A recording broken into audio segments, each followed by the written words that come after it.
Ruthless Compassion is a podcast that shows you how to become fiercely kind. I'm the host, Dr. Marcia Sirota, and in each episode, I get into it with experts and regular folks about the things that get in the way of what we want.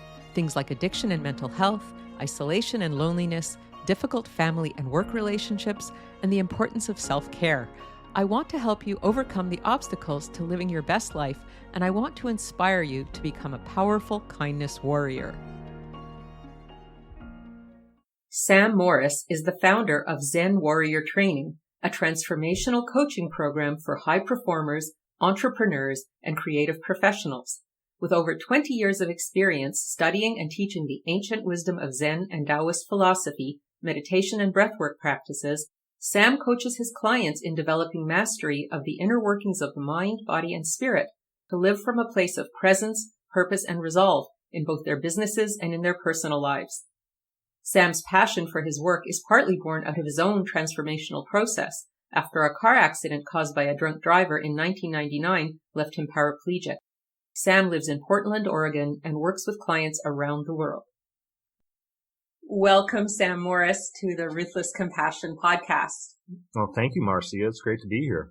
Well, I wanted you to maybe start by telling the listeners who you are and what you do. Yes. So my name is Sam Morris, and I am the founder and creator of Zen Warrior Training, which is a coaching program, a mindfulness coaching program for high performers. I guide people through major transformation processes in their lives, helping people to connect with their true self and decondition their minds from the conditioning of culture and familial influences, so that they can really connect to who they truly are and live from that space and work from that space, both in their personal and professional lives. Wow, that's pretty interesting stuff. How did you get involved in doing that kind of work? So I would say that this interest actually goes all the way back to childhood. Really, if I follow the threads all the way back, like most of us, I had a childhood where there was just a tremendous amount of openness in my field of awareness, shall we say. I grew up on a farm in Maine, and I remember just a level of simplicity that was not necessarily related to naivete as a child, but was just related to being totally open and not conditioned by the world yet. And then I noticed as time went on and as I grew older that I started to take on identity, and everyone that I knew also started to take on identity. And I saw that a lot of that identification wasn't actually true to myself and to the people that I was surrounded by. And then when I would say probably in my late teens, I discovered Buddhist philosophy and practices, mindfulness practices. And I realized that what they were speaking to in these ancient Buddhist teachings was precisely what I was identifying in terms of the way in which people start to absorb attachments to things that are impermanent and identify with those attachments and ultimately end up losing connection to who they really are in that process. And so I started to really identify a lot of truth to these Buddhist teachings. And then in the summer of 1999, I had just finished leading a bicycling trek across the U.S. for 9 teenagers. And then 2.5 months later, I was in a car accident caused by a drunk driver, which left me paraplegic. And that was a real test to really how much I was embodying these principles, because I was having to go through my own identity crisis of losing the whole lower half of my body, which to me was essential in the life that I lived. I was a very active person, and suddenly I went to losing not only my ability to walk, but also my sexual function and my bowel and bladder control and sensation. And so I had to work with letting go of my attachment to my body being a certain way in order to feel whole. And that process was a long process where I worked with meditation and breath work and movement and used a lot of somatic awareness practices to sort of work through the layers of trauma that had me feeling disconnected from myself. And I guess it was 2013. I was looking for a new direction in my life and career, wanted to find something really meaningful to do where I could really be of service to the world.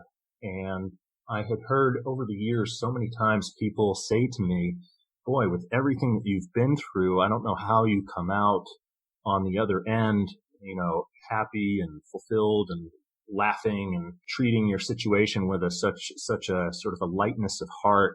And I used to just take that as a compliment.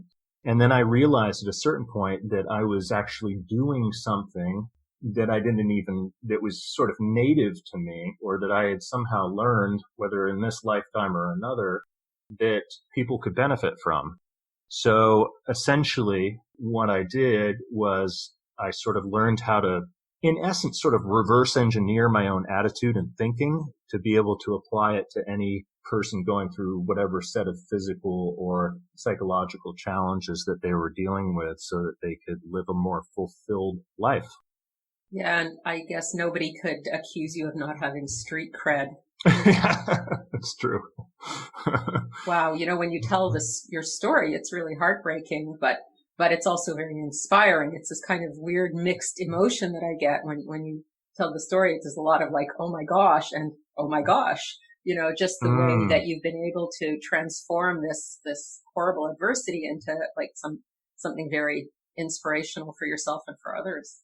Yes, absolutely. Well, I really find that purpose is not something that is discovered. It is something that is created. And for me, the purpose that I've created in my life has been from taking this seemingly chaotic, just absolutely traumatic, beyond imagination situation and discovering and creating meaning and order out of it. And it's something I still work on a regular basis, day in and day out. And I also find that a lot of why I do what I do is really for me, so that I can keep on reminding myself of what's really real versus, falling into my own sort of places of paralysis. It keeps things moving along in my life to keep teaching other people or coaching other people in what I have learned along the way. You said a very interesting little Freudian statement here, places of paralysis, because here you are in a wheelchair. But I think you're right. I think some people who are, able-bodied, so-called, are very much paralyzed psychologically. Absolutely. In fact, I think really that a healthy life actually creates the conditions for some type of paralysis at some point, and maybe more than once. I think that there's a tendency to kind of assume that a healthy life means that we never experience these times of paralysis or these times of deep frustration. But I think the dark night of the soul is very real and is one of the most important things to learn how to embrace in order to evolve in our lives. And I feel that that's oftentimes something that, because of the cultural conditioning that we have around happiness and that kind of thing, I think that there can be a tendency to look at that situation, that type of psychological paralysis, and think, oh, there must be something wrong. This is something where I need to be medicated or whatever. Not to say that medications oftentimes aren't very helpful and even necessary, but I think that oftentimes we have this tendency to seek comfort so much that we oftentimes can prevent ourselves from our own best evolution that is actually very, very important for our soul to undertake. And so when someone is going through a dark night of the soul experience, I don't think that's a bad thing. I think that's a perfect condition to create from a place that is more grounded in truth and less grounded in the illusion of who that individual thinks they are. There are a lot of spiritual traditions that embrace that time of, feeling very lost. But I think in our Western culture, certainly we have this, like you say, this tendency to seek avoidance or to seek comfort or to, medicate ourselves with drugs or fun. Mm-hmm. And we miss out on those opportunities. And, I think for anyone who has had a dark night of the soul and who's actually, instead of trying to avoid it, plunged into it and gone through it, I'm sure you have a very different perspective on the meaning of that kind of experience and the value of it. Oh, absolutely. I think that there's nothing that can compare to it, really. I hope that everyone gets to go through a dark night of the soul, to be honest. I mean, it's painful and it's no fun to go through that process, but ultimately you gain so much more from that experience than you could possibly gain any other way. And I think that the biggest obstacle really is our cultural conditioning around comfort, that where there's this kind of unconscious notion that if something is off, if we are experiencing some type of paralysis in our lives, or if we just feel lost or whatever, that somehow that's a condition that needs to be treated versus an opportunity. And when you really look at it as an opportunity and you use these, I think, meditation, breath work, anything that brings your awareness deeper inside your body and into your own individual consciousness in that process is key to that evolution. Yeah, I agree with you. I was having a conversation with one of my patients today about identity, and it really reminds me of what you're just talking about, because this is an individual who had a very strong identity that they were very attached to, and because of circumstances, they had to give up the career that the identity was attached to, and now they're feeling really lost because they lost that identity. And so I was suggesting that, sometimes our identity is a prison because we get locked into who we're supposed to be. And then the only way we can respond is according to that identity. There's no flexibility. There's no kind of thinking outside the box. So I was trying to get them to reframe it and see that how right now, when they don't have any fixed identity, they have all the possibilities open to them, and they have anything to look forward to. Anything is possible. And it's like, they could embrace that and just kind of surrender to the not knowing. They weren't so keen on that idea because they like control, but we're working on it. We're working on it because for me, it's a really positive thing to lose your quote unquote identity, because then you break free, right? Absolutely.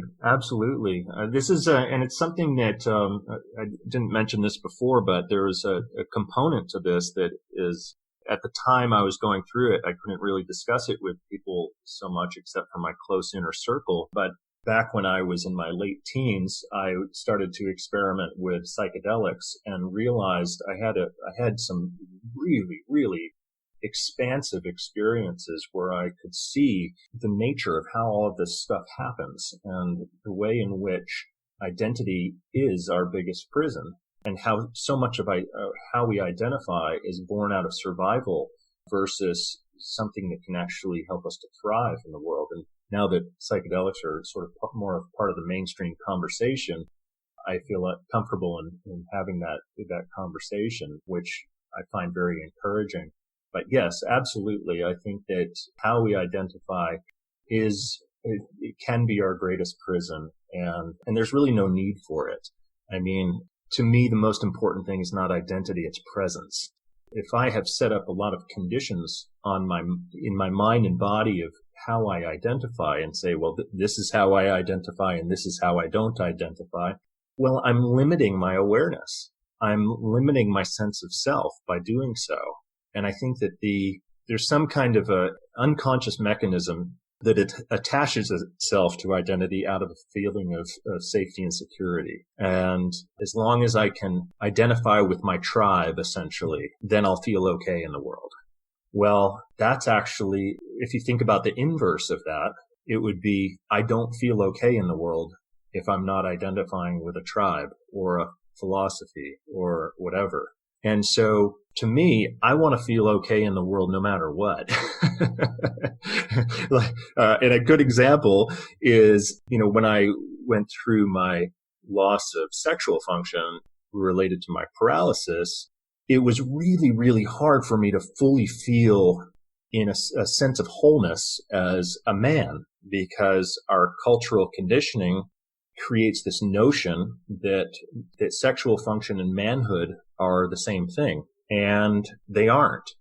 But if you're conditioned by that, even me with a very, very, very open mind, I still found myself in a state of paralysis and insecurity around that for a long time. And I wouldn't even date for a long time for the fear of that having to be revealed. But then I realized that it was me creating my own prison by identifying with that. And now I've moved beyond that, but most men in the world have not. So if most men were to experience that, which they may at some point in their lives, but probably for most of them, after they're probably through most of their sexual connection in their lives anyway. But if most men were to experience that in a way that we might describe as premature in their 20s, 30s, or 40s or whatever, they would be devastated, just like I was initially. And, that devastation could create lasting impacts on them. But for me, I feel like I've graduated from that program. I've moved on beyond the identity of needing that in order to feel whole and fulfilled as an individual. So it really is the identification with the conditions that we think must be met that is creating the very same thing that is keeping us in a state of paralysis. Yeah, the prison of the beliefs. Exactly. Well, you use the word presence, and I think that's a word that not a lot of people understand. So figuring that you're a bit of an expert in this field, maybe you can share what you mean by presence and maybe talk a little bit about, how people can achieve a greater state of presence in their lives. Yeah, well, I'll start by giving you a short story that I think might be useful in understanding this, because it's beyond a concept. It's an embodied experience. And if we get thinking about it as a concept, we're actually not really present. So one experience that I had that was the most profound experience of my entire life was a week after my accident happened. I was lying in this hospital bed, and my doctors took me off morphine that day. And for that entire week, I thought that I was adjusting pretty well to the spinal cord injury. But what I didn't realize was that it was just because I was on morphine. So of course I thought that I was adjusting well to it. I was just numb. I was totally dissociated. So when the doctors took me off morphine, I became lucid for the first time since the night of the accident. And I had a full-blown panic attack beyond anything I possibly could have imagined. And there had been a sharp object around. I don't know if I'd be here talking with you today. And the only thing that I could do, since I was lying in bed paralyzed, was to focus on deep breathing. So I breathed as deeply as I could, just one breath after another for several minutes. And by the way, I apologize if you hear some clicking. My old blind dog is walking around on hardwood floors behind me right now. We have lots of forgiveness for old animals. So anyway, so I'm lying in this hospital bed and alone at night and breathing deeply and just doing whatever I can and just having all of these thoughts about I cannot go on like this. This is not okay. I am an athlete, et cetera, et cetera. I mean, I just couldn't imagine living the rest of my life paralyzed, as, probably most of your audience can understand. And then I reached this sort of threshold, if you will. And I realized that suddenly I was on the other side of that threshold. And I realized that on the side that I had just been on was everything that I ever thought that I knew about myself, all the thoughts and feelings about who I was, what my name was, where I went to school, where I grew up, what my family was like, my relationship to my body, et cetera, et cetera, et cetera. It was all the content of my life. But I went to the other side of this threshold where I was aware that that was not me. I was aware that that was my ego identifying with my body and mind. And when I experienced that, I saw that I was more awareness than I was ego, that the ego wasn't who I actually was, that the awareness was who I actually was. And we might relate this to right and left brain functioning as well, where, left logical, the more analytical part of the brain is sort of identifying and creating stories about who we think we are, et cetera, et cetera.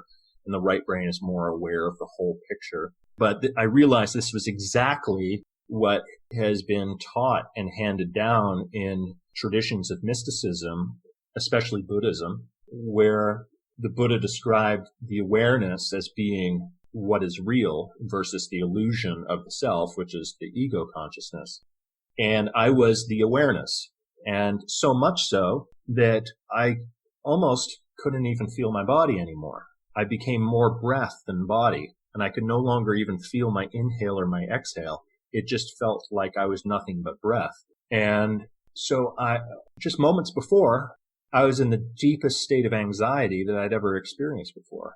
And then suddenly I was aware that I wasn't who that was. I was aware that I wasn't the content of that my mind was creating. And I was just pure presence. So all of us have this awareness. It's not that we have it, actually. That's actually the wrong way of saying it. We are awareness. Not that we possess it, we are it. We are awareness, possessing a mind and possessing a body that has consciousness. And when you are orienting around being that awareness, then you are in a state of presence. Because everything else that is occurring in the mind in terms of the thoughts that we think and the feelings that we have are related to past and future. So it's only the awareness that is ever totally present all the time.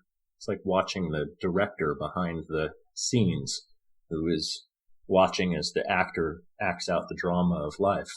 And so we are both the actor acting out the drama of life, and we're also the director who is behind the scenes telling the actor what to do. That's a nice story. Yeah, thank you. So if you're using all of these techniques when you're working with high performers, what would be an average person who would come to you, and what kinds of things would you be, would they be looking for, or how would you be assisting them? Well, most people that I tend to work with are in a midlife transformation process. And we could look at it like we were talking about earlier. We could look at it as a crisis, or we could look at it as an opportunity. And they tend to be in a place where they have lived their lives and pursued their dreams from one perspective of what they thought they wanted. And it's gotten them to a point where things seem to be falling apart around them. And then they realize there's more, but they might not know how to find that more. They intuitively know that there's more. They intuitively know that there's a deeper truth that has yet to be revealed, but they haven't quite learned how to tap into that truth yet. And so my job is to help to facilitate the process of transformation from who they've been to who they are becoming. And part of that is learning to let go of attachments to how they think and feel about themselves, and learn to consciously create in a manner in which they are focused on envisioning and connecting to who they really wish to become, not necessarily with an idea of the content, because the content tends to follow that. It's really connecting to the feeling first, a generalized intention and feeling of who they know what they know is possible, because we all have this connection to a place of what I feel is deep freedom inside of us. At least that's my experience. There is a place inside of us that knows freedom, that can remember freedom. It's really a process of remembering, putting things back together and letting go of all of the the perceptions and the stories of the past and the beliefs that they've taken on through childhood traumas and feeling the need to belong, that type of thing. And reminding them that none of that stuff is really necessary, and that the second half of life can really be much more fulfilling than the first half because it can be more purposeful. Now that you've experienced all the things that have maybe not been so purposeful, and the ways in which those beliefs and attachments can just kind of lead you into your own internal prison, now you can look at life through a new lens and say, okay, well, what do I want to do in this second half of life that will leave me feeling more purposeful every day, so that when I go to bed at night, I feel like I've lived a purposeful life. And when I wake up in the morning, I can reconnect to that purpose and just keep on going day in and day out and maintain and build that vitality along the way as well. When you talk about living a purposeful life, I've been thinking a lot about addiction because I work with people who struggle with addiction a lot. And I keep thinking how, people pursue these compulsive behaviors, whether it's drugs or alcohol or eating or gambling, whatever. And they keep running after their addictions because they think that that's what's going to make them feel better. Mm-hmm. And, and they think that when the addiction fails, it's because they haven't done enough. So more of the bad idea is going to finally become a good idea. Right. And, exactly. Yeah.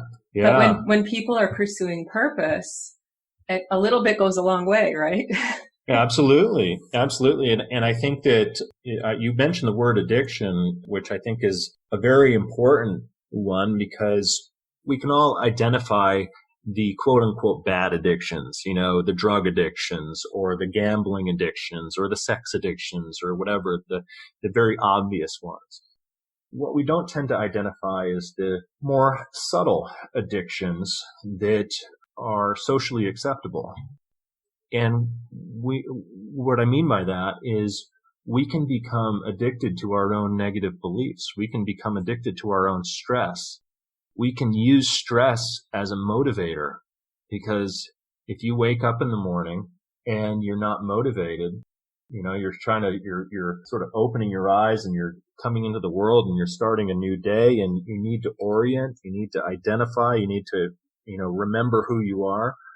Oftentimes the first things people will do will start thinking about stressful things that have yet to get handled. And what that'll do is just, put a little adrenaline in their bloodstream so that they can motivate themselves to get out of bed. And automatically they've just restored their addiction to stress. After a good night's sleep, they're already stressing out again. So they're actually addicted to the hormones of stress inside of their bodies that are creating this block to living in a more liberated and purposeful manner.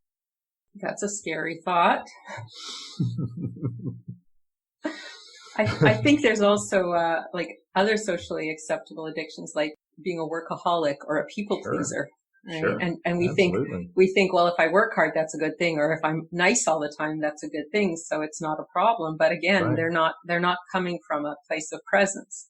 Yes, absolutely. Exactly. That's some of the people that I work with, they've become high performers for a reason. And that's because they've sort of forced themselves through their lives to work harder than most. And ultimately they end up also becoming more stressed out than most too. And I am totally opposed to the notion that type of style is essential to be a high performer. I think we are gradually waking up to the fact that there can be a different type of high performance. But it's not that type of sort of go, get it, just stress type of mentality, but it's a more sustainable type of high performance that comes from living in a purposeful manner with presence, with awareness, and where you feed your body through healthy eating and hydration and breath, and you sustain your energy rather than burning yourself out day in and day out. And to me, sustainable performance is much more attractive than high performance with constant burnout. Yeah, there has to be some balance in all of it, right? Absolutely. Absolutely. Otherwise, what's the purpose of all of it? So that you can prove yourself to the world? I mean, boy, oh boy,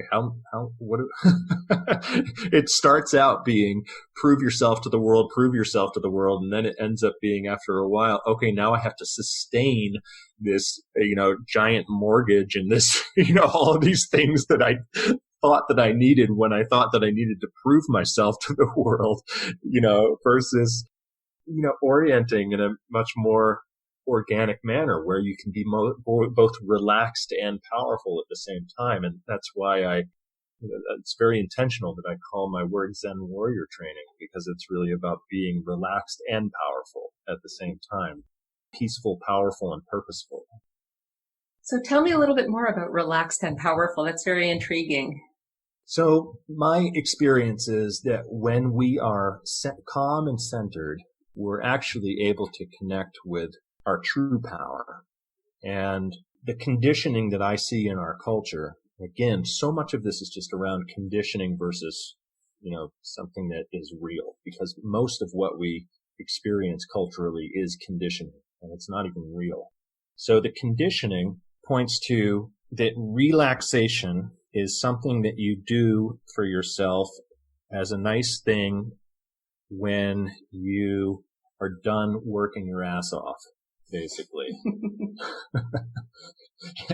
But people are so used to being in their stress response that even when they are quote unquote relaxing, let's look at a couple of different forms of relaxing. One form of relaxing could be watching Netflix or something like that. That could be sort of a daily form, TV or Netflix or whatever, having a drink and watching some TV. So most of what that is actually just a sort of a numbing process. There's still just as much stress in the system, but there's a temporary numbing that's going on because you can become somewhat dissociated by watching the TV and sort of zoning out for a little while. But there's still just as much stress in the system. It's just a temporary numbing, just it's like a drug. Or if someone, say, takes a week-long vacation and they go to Hawaii and they think, okay, well, that's my relaxing time. That's going to be my time of the year to relax. Well, first of all, you can't truly relax if you are just doing it once a year, because your body doesn't know how to relax. If you're only giving yourself one time a year, your body's going to be so conditioned to stress that the moment you get on vacation, you're going to already be thinking about all the things that are backing up that you have to handle when you get off of vacation. And this vacation could very well be more stressful than work. And so I think we need to, as a culture, we need to really start to have a different conversation about relaxation, where relaxation is not some type of little sort of dissociative treat that you give yourself at the end of the day or once a year on vacation, but relaxation is something that you cultivate inside of you so that you can live from a place of deep relaxation, so that you can sustain your energy. Just because I'm relaxed doesn't mean I can't get a lot done. And I think that's when you get out of the survival hormones that put you in this perpetual state of a stress response, then you realize that you can actually feel quite comfortable and at home in yourself and very centered and very calm and connected to your breath and connected to your autonomic nervous system and get actually more done because you're more present. A lot of the time when people are stressed out, they're actually not getting that much done. You might think they're getting a lot done, but a lot of it's just creating more problems. And a lot of it is sort of going back and forth between little short bursts of energy and then dissociation. So if we can relax more, then we can sustain our energy more. If we can sustain our energy more, then we can actually get a lot more done.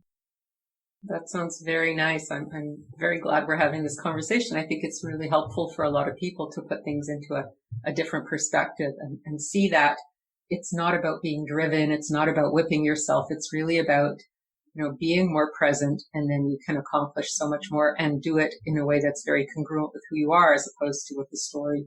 Well said, Marcia. Well said. Absolutely. Yes. So I wanted to ask you to share with the listeners what you're up to these days, if anything new or different, and where they can find you. So my latest project that I've just been invited into is to start to work with, and this is not something that has happened yet. This is in the planning stages, but I'm putting together a project with a number of other people to work with veterans with post-traumatic stress to teach mindfulness and help to incorporate some strategies and some technologies which can help to overcome the symptoms of post-traumatic stress. So that's something that is exciting, but just in the planning stage. In the meantime, I'm working on a book, and I'm also working with a number of private clients, mainly entrepreneurs. And yeah, that's what I'm up to. I love the idea of working with vets. That's so important. Boy, there's a lot of trauma out there that needs addressing. So true. So true. And I feel like we are actually at the cusp of a whole new understanding about how to treat PTS. And so it's an exciting time. It's devastating, what we're seeing right now in terms of all the veterans who are losing their lives to suicide. And I also think that at the same time, it's creating an opportunity to really address how we deal with PTS in our culture. Is that what you're going to be writing your book about a little bit, or? No, my book is it's mainly an autobiography that also includes sort of how I got to where I am in terms of the work that I'm doing and how I orient and my philosophy and approach and that type of thing. Well, you have to let me know when it comes out so I can post it next to your interview. Marcia. Yeah. Marcia, thank you. I most certainly will. Yeah, it's very, very inspiring story. Just before we end, I thought maybe you could give the listeners a call to action, something that they can do tangibly to incorporate some of your ideas, your principles and practices. Yes, absolutely. My call to action to anyone would be really to take a really serious look at meditation and breathwork practices. I think we have such a misunderstanding of why one would meditate. I find that so many people, especially when they're new to meditation, think that it's maybe just about relaxation, and then they have a hard time with closing their eyes and just being with themselves. But meditation is like tapping into your own internal technology, essentially, to give you a connection to your own internal guidance system. And it's so important for so many reasons, both physiological and psychological, and can really help you to move through your own conditioning that has you challenged in a way that you don't need to be challenged and stressed in a way that you don't need to be stressed, and to really connect to a deeper sense of purpose inside of you. Breath work also, it's part of what I incorporate into my own work. Holotropic breath work is one of the most effective ways of releasing emotions, because we have all these emotions stored in our body that are unconscious, that are affecting us all the time.